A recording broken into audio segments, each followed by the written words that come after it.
I've been working in robotics since 2004. I started way back in the first DARPA Grand challenge and have been working on a lot of DARPA challenges since, and also on the faculty at Carnegie Mellon for quite a while.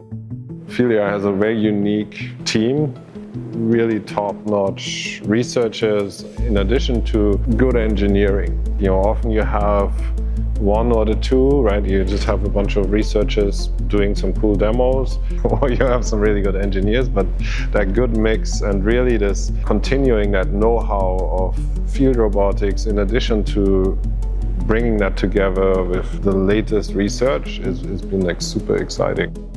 What we are seeing now is this convergence of a lot of machine learning and robotics. There are people coming from both backgrounds, and robotics in some sense is a broader topic, right? It requires you to know about the system, mechanisms, the actual problems more deeply. On the machine learning side, it's a lot of, okay, what's X in, Y out, fit the function, done, right? I mean, I'm simplifying here, but it's the big focus there is on the learning the function, learning the model.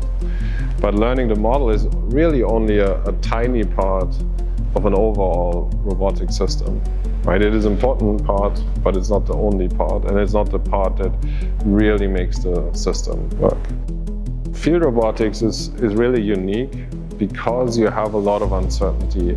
Typically in our world, we try to add more structure to a problem to make robots more successful, right? So if you go to a factory or on the road, you have rules, you have markings, you're trying to reduce uncertainty to increase reliability.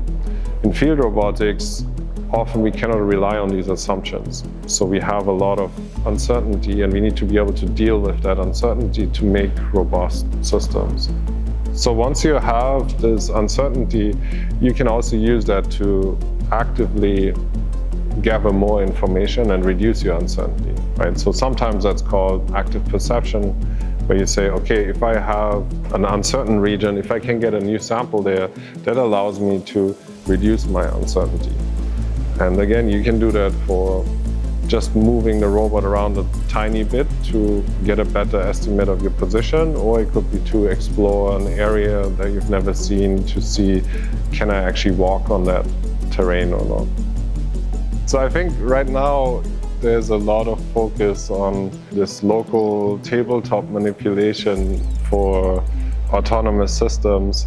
But while there is a lot of potential value there, I see more value in solving these dirty, dull, and dangerous tasks, and tasks where you have to operate in these uncertain environments. So you need these robots to just work, and just work when they essentially not become robots anymore, they just become tools. That's the big challenge that we have to overcome, and that's the challenge that Field is really primed to solve.